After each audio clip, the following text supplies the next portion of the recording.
Thank you. I can't tell you how delighted I am to be here. I believe in this industry, I believe in life insurance, and I believe in you. I think that life insurance people are some of the finest people in the world, and I mean that from the bottom of my heart. I'm just delighted to be here with you. It was not always thus.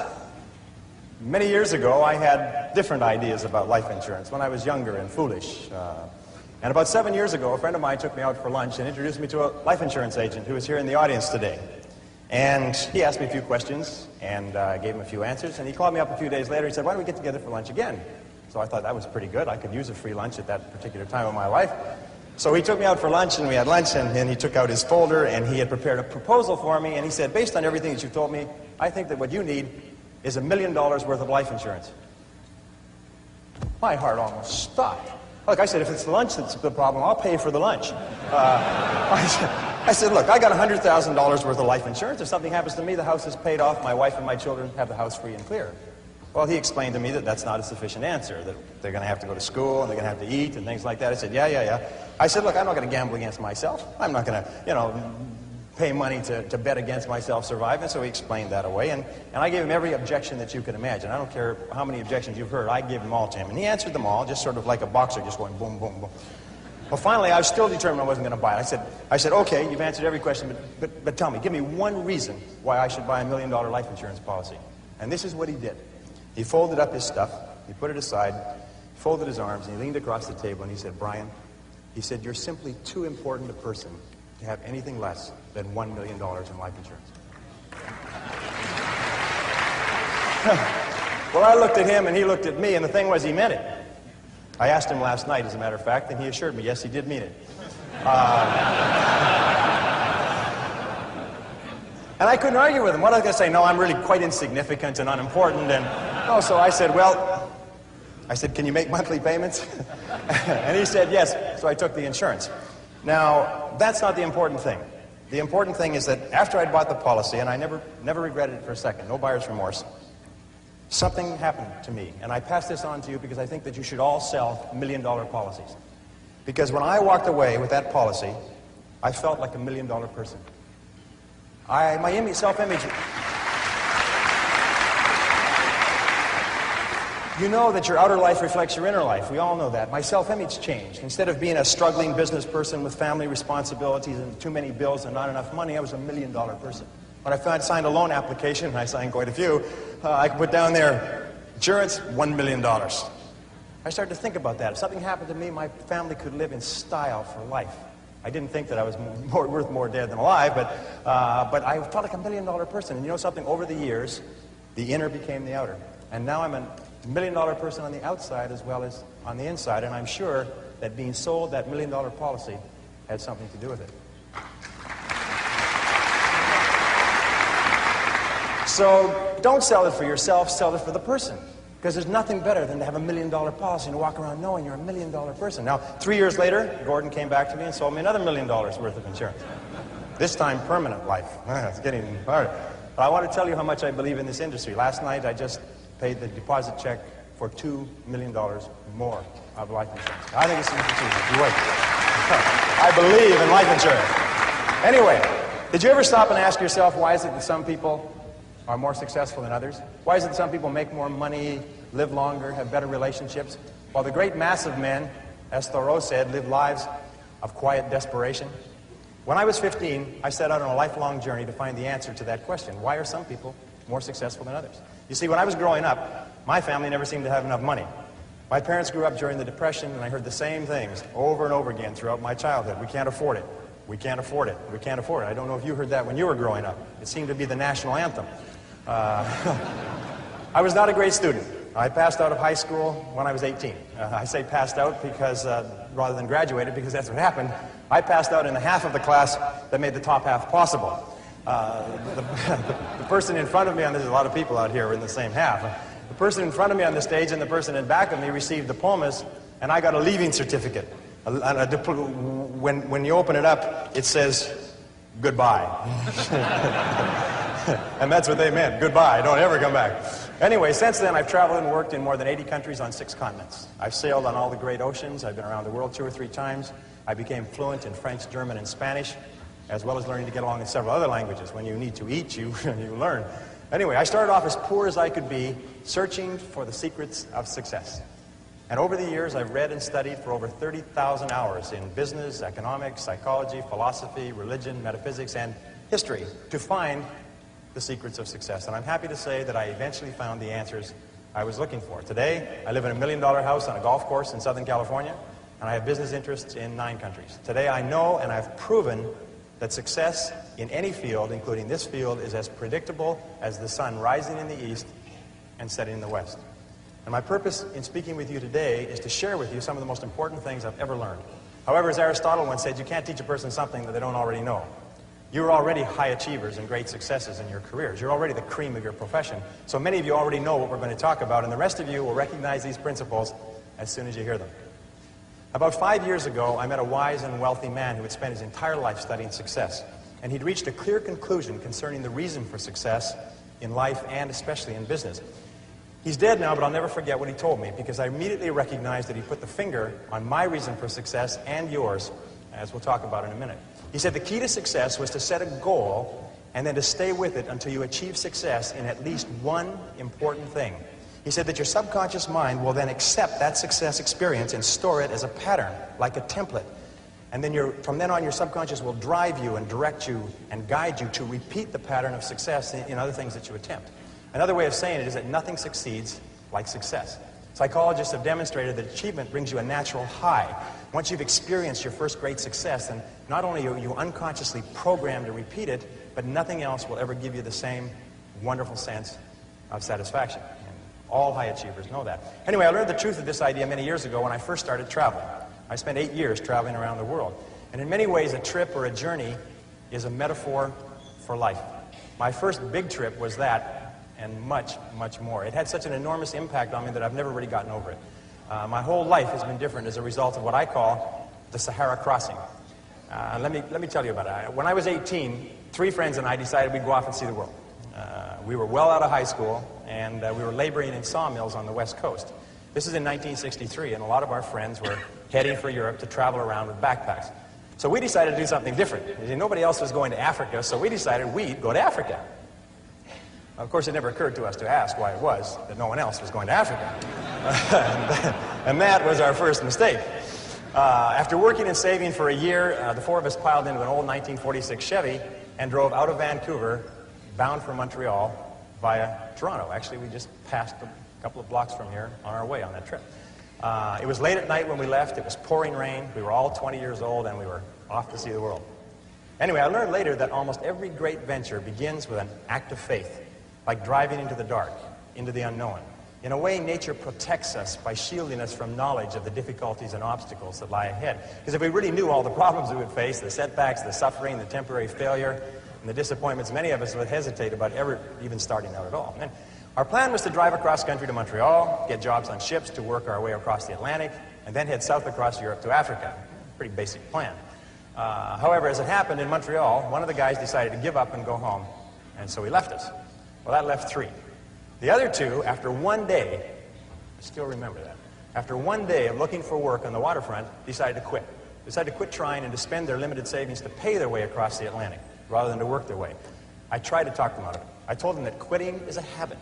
If you quit the first time you run into difficulties, you'll always quit when the going gets rough. You will, in effect, establish a pattern for failure rather than a pattern for success. But their minds were made up, so we split our savings and they took passage on a ship to England.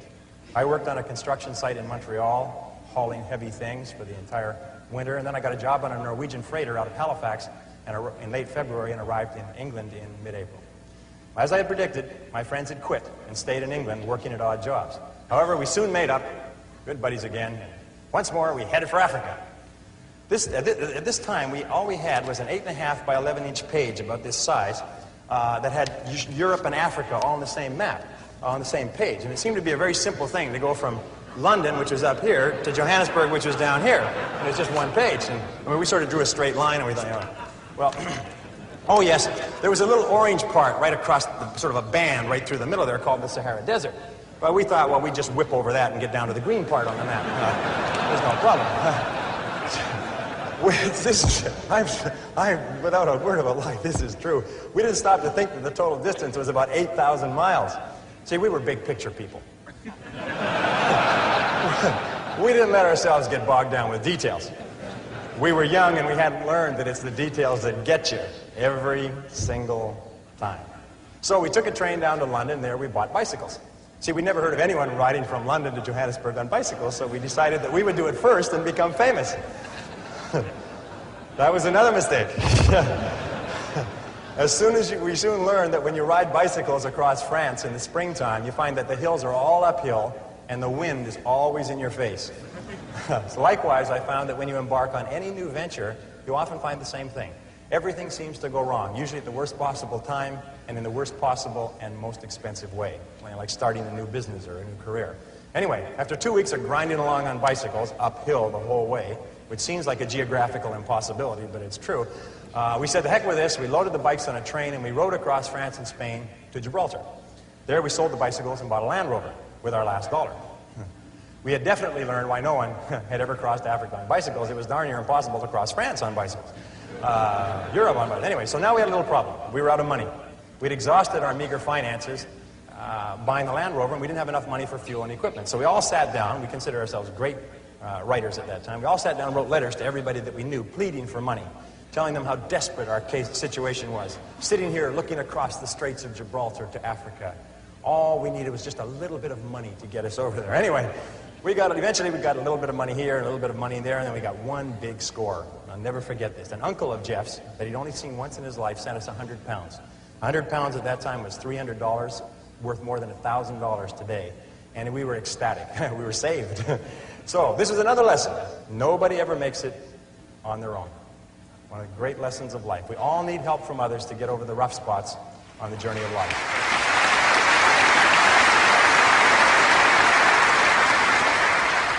Well, with the additional money, we loaded up with food and supplies. We took the ferry over to Tangiers in Morocco, and then we headed out of Tangiers toward the Atlas Mountains and the Sahara, full of excitement, singing as we drove down the road. 20 miles out, the radiator blew up.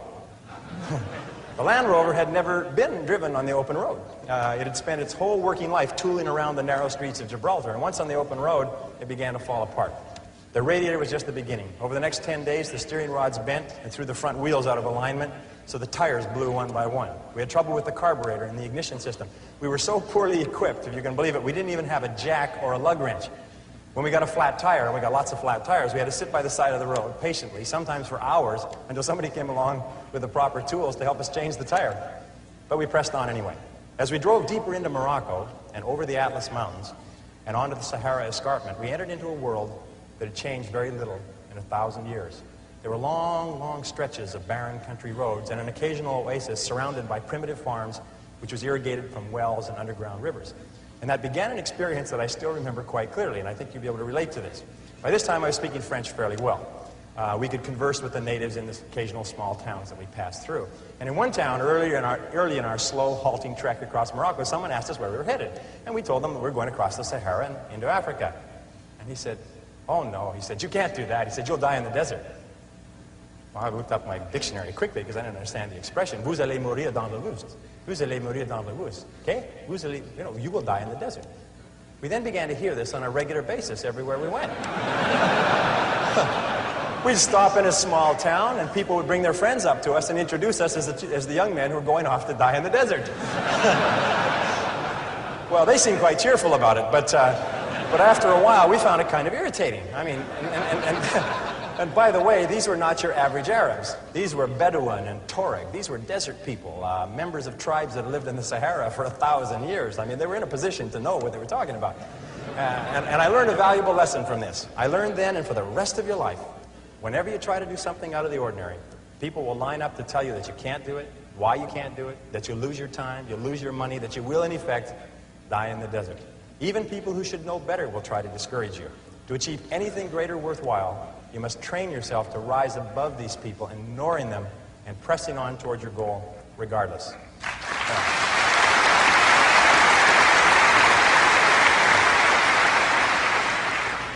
Geez, you're great guys. I love it.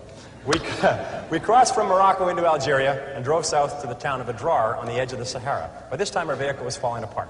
And with the cost of repairs and gasoline and food, we'd almost run out of money again. One of the guys, sick from dysentery, decided to give up. He took his money and his belongings and he hitchhiked to the Mediterranean, 500 miles north and then back to England. That left two of us. We began wondering, what are we doing here? We were two young men, 20 and 21 years of age, thousands of miles from home, sick, tired, and almost broke, with thousands of miles ahead of us. We couldn't even remember why we started out in the first place, except that we had set it as a goal. And we were too dumb to change it. Anyway, but one of the things that kept us going was a book of poetry by Robert W. Service. Robert W. Service had driven an ambulance in World War I, and he'd written poetry to cheer up the soldiers in the trenches on the Western Front. And there was one poem that we read over and over. It always gave us a boost in the determination to go forward. It was called Carry On. And it started like this. It said, "It's easy to fight when everything's right, when you're mad with the thrill and the glory. It's easy to cheer when victory is near and wallow in fields that are gory. It's a different song when everything's wrong, when you're feeling infernally mortal, when it's 10 against 1 and hope there is none. Buck up, little soldier, and chortle. Carry on, there isn't much punch in your blow. You're glaring and staring and hitting out blinds. You're muddy and bloody, but never you mind. Carry on. You haven't the ghost of a show. It's looking like death, but while you've a breath, carry on, my son, carry on." Well, by this time we were in the Sahara, the largest desert on Earth. It stretches across the Tropic of Capricorn from the Atlantic Ocean to the Red Sea, more than 5,000 miles. And the part that we faced, dead ahead, was the Tenerife, the emptiest single stretch of the Sahara. 500 miles of nothing, not a fly, not a blade of grass, as flat as a tabletop. 500 miles. The enormity of what we had embarked on finally began to sink in. We learned that more than 1,300 people had perished in the Tenerife in the last 20 years. 42 vehicles had broken down in the desert, and many of their drivers were never seen again alive. By this time, Jeff and I were once more out of money. All our tires were scraped bald and they needed to be replaced. We needed additional tanks so we could carry enough gas and water for the crossing. We needed tools to do repairs. We needed a jack and lug wrench so that we could change tires. Obvious. For 3 weeks we stayed in a drawer. Jeff hitchhiked north to Algiers to wire for more money, more creative writing, while I sold all our supplies except for a bare minimum. With that money and by stripping abandoned vehicles, I got the Land Rover repaired and properly outfitted with reasonably good tires, a reserve gas tank, proper tools, and supplies for the crossing. It's amazing how enterprising you become when your survival is at stake. By the way, this story took place 24 years ago today. Imagine. The Sahara Desert in June is hot. How hot is it? It's very hot. It's damn hot. At midday, it reaches 140 degrees Fahrenheit. An exposed man can die of dehydration in less than 20 minutes. When the French ran Algeria, they required travelers to carry 5 gallons of water per person per day for the crossing. That's how much you drank. Because of the heat, you can only travel before 10 a.m. and after 4 p.m. The midday sun is so hot that if you drive, your engine oil boils. It becomes as thin as water, and your vehicle seizes up and it'll never run again. 6 weeks after crossing from Gibraltar, we were ready. Jeff came back with some money from his parents, and the vehicle was in perfect condition for the crossing. We realized that if anything did go wrong and we couldn't fix it, we would most certainly die in the desert. 3 days before the big push, the actual crossing, we met 5 Germans in a Volkswagen bus who were waiting for a truck convoy that would cross in a few days. They were going to play it safe and cross with the convoy, safety in numbers. We told them we were going, convoy or no convoy, and they decided to cross with us. The Algerian government stamps your passport out of Algeria 500 miles north of the border. From there on, you're on your own, and they couldn't care less what happens to you. As far as they're concerned, you don't exist anymore. So we set out, and I'll remember this clearly, we set out at sunset on a Thursday, following la piste, which is a French word for track, a very accurate word, track, that led straight south across the desert. We drove through the night. As we drove through the night, about 50 miles out, our troubles began. The Germans' vehicle sunk in and started to get bogged down in the fine sand that had blown over the track. And it also began to break down mechanically. It started getting sand in the carburetor and everything, and it began to delay us hour by hour. We had to get across the 500 miles in 2 days, or we'd be out of water.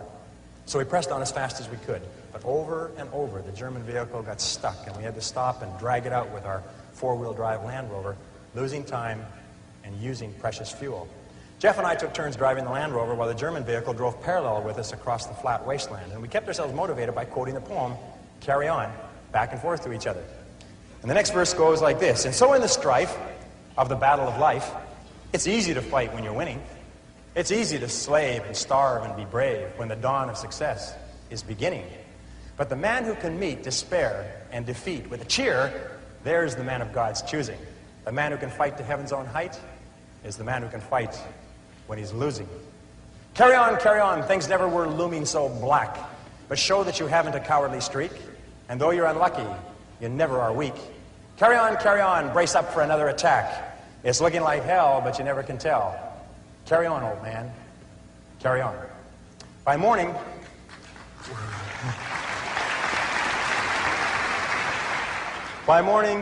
we had only made 150 miles, and we were all exhausted and a bit tense. There was an abandoned army fort in the middle of the desert, and we had hoped to shelter there from the midday sun in one of the empty buildings, and now it was too late. The sun had begun its implacable climb up the eastern sky. Still, we hurried on. So fortunately, you couldn't get lost crossing the Sahara in the daytime. The track across the desert is marked by black 55-gallon oil drums located every 5 kilometers, which is exactly the curve of the Earth's surface. You can always, as you drive, you can always see 2 oil barrels, the one you just passed and the one you're heading for. So all you have to do to cross the biggest desert on Earth is to take it 1 oil barrel at a time. Of course, traveling at night, if you wander from the piste, if you wander from the track, you can get lost in the desert and drive until you run out of gas. And many people have died that way. As we would approach each oil barrel, it was really neat. As we approach each oil barrel, we come to this oil barrel, we just come parallel with it. The next oil barrel would just pop up on the horizon. And as we would pass this oil barrel, the one behind us would fall off the horizon, as though it had been shot in a shooting gallery. Really neat. So in the years since then, I found that you can achieve almost any goal you set for yourself if you simply take it 1 oil barrel, 1 step at a time.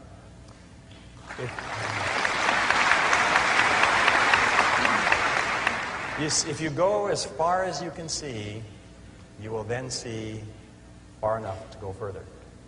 Now the sun really became the enemy. It sat on the horizon like a big, evil, yellow cat, and then it began to rise inexorably, getting hotter and hotter as we raced south. The temperature grew hotter and hotter. Finally, at 9:30 a.m., it reached 110 degrees Fahrenheit, and the vehicles began coughing and stalling. We signaled between the 2 vehicles and agreed to stop and wait out the heat, right there in the middle of that 25,000 square mile parking lot. You never felt so small in your entire life. I'll never forget that day. Hour after hour, we sat in our vehicles like sitting in a bake oven, prostrate from the pounding heat of the sun that reached 140 degrees Fahrenheit by noon and seemed to stay there forever. We drank quart after quart of water, our throats going bone dry minutes after gulping down a full canteen. It was worse outside, so we just stayed in the vehicles and suffered hour after hour. Finally, as the afternoon wore on, the temperature slowly began to fall. By 4 p.m., it was down to 105 degrees. When it finally got below 100 degrees Fahrenheit at 5 p.m., we started on. But now we were racing the clock. We only made about 200 miles in the last almost 24, and we still had 300 miles to go. There was a small oasis, an army post on the other side of the desert, and we knew we had to get there before the midday sun caught us again. We hadn't slept since Thursday morning. It was now Friday evening. We pushed on over the desert, but the Germans' vehicle kept breaking down. All night, exhausted, we worked to get the Volkswagen bus with the Germans across to the other side. We were both desperate and scared. We knew that we could not last another day. Our water was almost gone. When the sun rose slowly on Saturday morning, we were still struggling with the Germans' vehicle. Finally, at 9 a.m., with 20 miles to go, their vehicle broke down for the last time. We quickly abandoned it. We loaded the 5 Germans in the back of the Land Rover and headed for the fort and the oasis. An oasis, by the way, is a place where there's one well with a bucket. That's an oasis. It was further than we thought, but we made it just before the heat forced us to stop. We were all aware of how close we had come to actually dying in the desert. Those Arabs knew what they were talking about. So we sat out the heat that day in a native hut near the fort, and then we went back that evening and towed the Volkswagen bus into the army post. We had done it. We were over the Sahara. We hadn't slept for...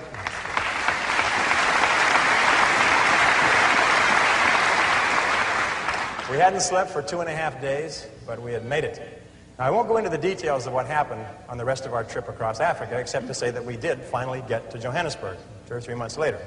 I won't trouble you with I won't trouble you with how we had to cross 2 countries illegally with the police and the army on orders to shoot to kill if they saw us. And I won't go into how we were almost killed under the boots and rifle butts of a mob of soldiers in the Congo. That was another close one. And I won't talk here about the experience of meeting and working with Dr. Albert Schweitzer in his hospital village in Lambrini. No, I'll wrap up this story here by telling you what I learned about life and success in the Sahara crossing. Here are 7 rules you can apply to any challenge that you face in achieving anything you desire. Rule number 1, the most important key to achieving great success is to decide upon your goal and then launch. Get started, take action, do something, move. A 12-year study at Babson College concluded that the act of taking the first step is what separates the losers from the winners, or the winners from the losers. We set out at the age of 20 with $300 each to cross 3 continents and travel 17,000 miles from Vancouver on the west coast to Johannesburg in southern Africa. And we made it in just under 12 months. But the most important step was the first one. All the rest followed from that. Number 2, once you've launched towards your goal, never consider the possibility of failure. The Germans have a saying, it's immer vorne, nie zurück. Immer vorne, nie zurück. And it means always forward, never backward.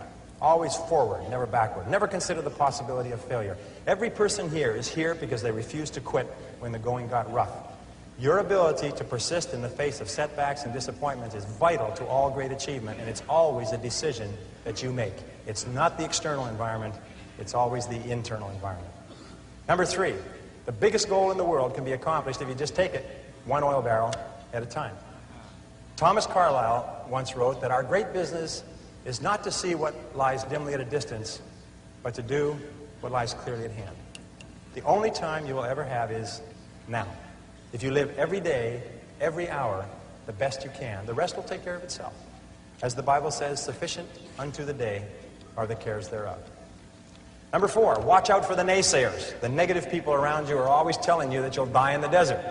Get around positive people. Get around winners like people in this room. Fly with the eagles and refuse to listen to objections and reasons why you can't succeed. Someone once said that if every possible objection must first be overcome, nothing will ever get done.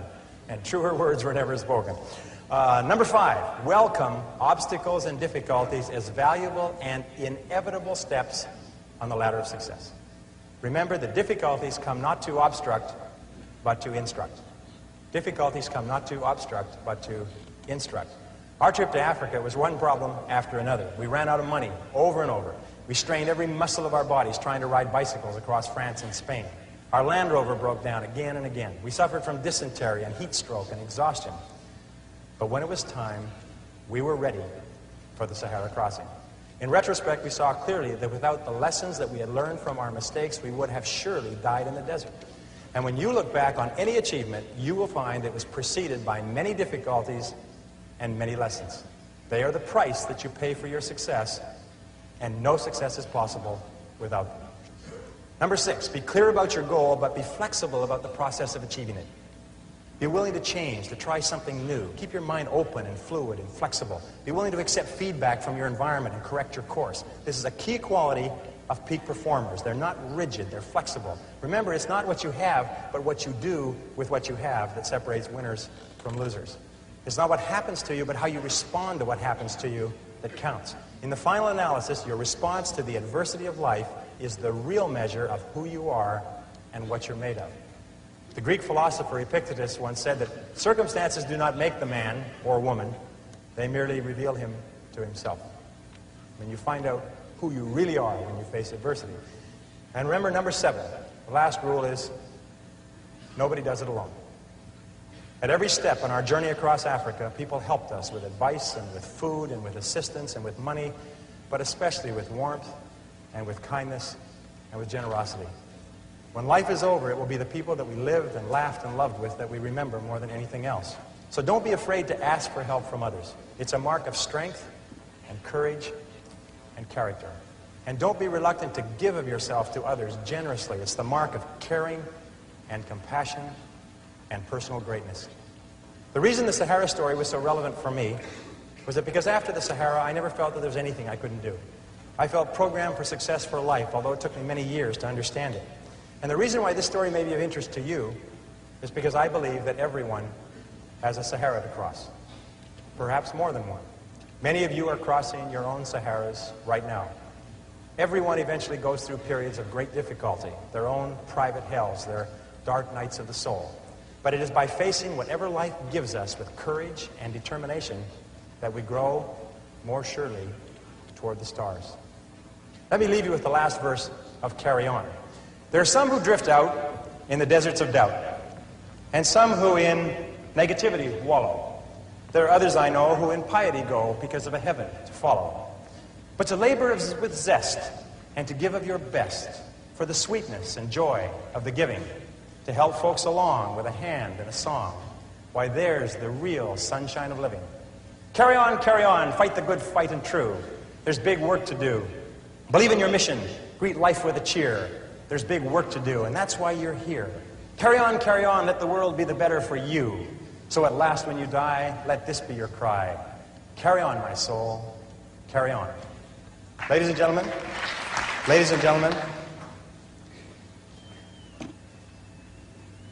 if you will resolve, with whatever life hands you, to carry on, there is nothing that can stop you from achieving the greatness for which you were created.